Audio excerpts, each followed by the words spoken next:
we could have probably gotten to the finish line 3 to 6 months earlier. And that's 3 to 6 months of revenue. If you saved yourself $25,000, but it took you 5 extra months, well, you just missed out on possibly $100,000. When your park fills up and you're getting calls every day, you kind of stop wanting to answer your phone because you're like, oh, I got to tell someone else, no, we don't have any spots. So one of the things I'm curious about is like the planning side. So like when you just decided to like, okay, I'm going to do the RV park, you had to come up with a design of like the layout of how it was going to look. And how did you kind of like model like what the layout would look like?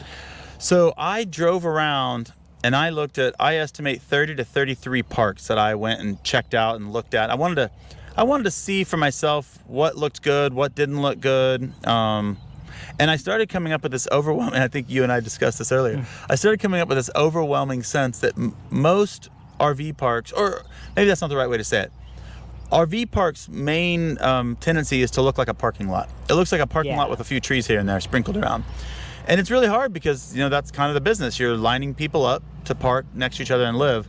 And so that was one of the big issues is is there a way to overcome that? So the other thing I did, kind of my job was research, and I actually really enjoy that. So I got on Google. I spent a lot of time on Google, and I would read reviews. And I would just get on an area of America on Google Maps and just type in RV park, and then all of them would pop up, and then you could just click on one and read the Google reviews, and that was extremely helpful. You could start to see what's going to work, what's not going to work, what do people care about, what do they not care about. Was there any like big themes that like people really cared about, like through reading the reviews? There were. Some of them were kind of surprising, and I've even learned, even on this one, I don't know if we did that great of a job, but level pads is gigantic. People talk about it. Oh, their pads are really level. And if they're not, oh, their pads are not level. So that, and we knew that, but I guess it's even more extreme than we thought, because now that we've opened, I think a lot of our pads are very level, but we have a few that aren't as level, and we hear about it. You have people complain. I think we made up for it some other key ways so that that it doesn't like hurt us. We have great reviews and stuff, but I think that's something we could have done better. Roads. Some parks just do the gravel roads or the lychee or crushed millings. Yeah, millings, whatever. Concrete. Yeah, there's different options. Yeah, so we decided to kind of aim for a little bit higher quality on that. So we did asphalt. But even then, I had this picture in my brain of Westlake back in the 80s, and a lot of the roads were asphalt, of course, but they didn't have curbs. And so over time, the asphalt starts to crumble into the grass, and the grass starts to take over. So I had seen a park out in Hudson Bend, La Hacienda. Anyways, you can find it, it's easy.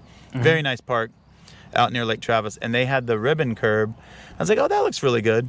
So in fact, I think we did wider ribbon curb than them, but we just decided we're going to do ribbon curb around all of our roads to make it look crisp and nicer. So yeah, bathrooms were key, laundry rooms were key. If they had a pool, those kind of questions, which we don't, by the way.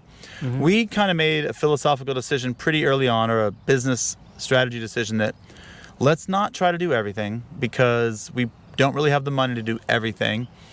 And the business didn't make as much sense. If you're trying to pay for a $200,000 or $300,000 pool, or it stops making as much sense when you start thinking about debt service.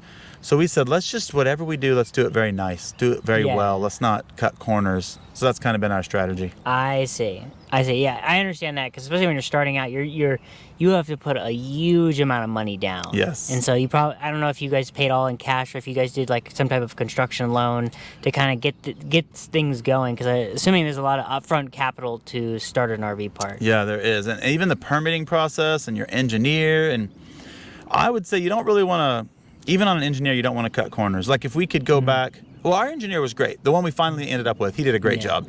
But he was a one-man shop, so things went along a little slower. Now, I think we would all agree, if we had, using hindsight, if we knew what we know now, we probably would have just paid the extra money, which was painful. It would have been an extra $20,000 to get kind of a bigger firm, and we would have gotten to the finish line faster, which means you would have gotten to revenues faster. And so sometimes you're saving you're spending $5 to save a dime, or whatever. I'm ruining the expression, but what's the expression? You're penny pinching. Or I forgot it was penny wise, pound foolish. There it is. Yes, and exactly. So, no, I understand that, because people kind of forget, like, so the engineer is expensive, but what's even more expensive is the construction. Yes. And so you have to kind of weigh, like, an engineer, in comparison to what it's going to cost to build it, an engineer's fee is kind of on the small side. It is. And so it's worth, I think you're kind of right, because the one problem with like having like a single engineer is it's just going to take longer. Yep. And there's not as much like, how do you say this, like backing if they don't do a good job or something. Where a firm, they have a little bit more credibility. Yeah, and a lot of times an area firm already has all the relationships established. They've already worked with the county. They already know people in the county. They might have 5 or 6 divisions, so you can have one part of this firm doing this and another doing that, and so everything's coming along concurrently.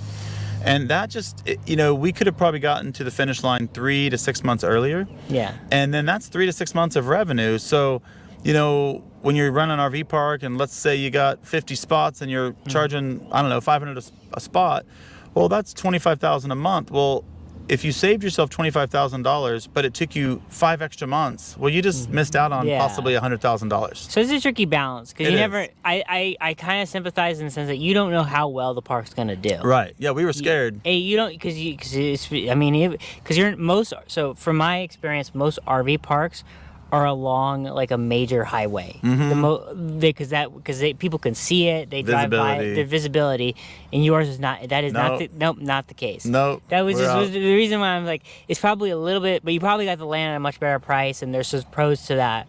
But it makes it so it's a little bit more on the scary side of like how successful it's going to be. And this is when me and my family started our park, we were kind of nervous, and we were on like a major highway. Yeah, we were very nervous. Right. And especially at the very beginning, it wasn't that successful early on. Yeah, you got to get the word out there. You got to get yourself on all the maps. That's a big one. I'm sure you remember that. But you want to be on Google Maps, Apple Maps, and that starts to do it. And then the other thing is start telling other RV parks you're there, because the RV park world is a very friendly, generous world. I don't know about you, but I haven't felt like people are feeling super competitive or jealous. It feels like we all want to help each other. So when your park fills up and you're getting calls every day, you kind of stop wanting to answer your phone, because you're like, oh, I got to tell someone else, no, we don't have any spots. So when someone calls you and says, hey, I just want to meet you and let you know that we're opening a park down the road from you or 10 miles from you or whatever, it's kind of like music to your ears, because you go, oh, now that seemed like a nice person. Now I can tell these people that call that I know about a park that just opened.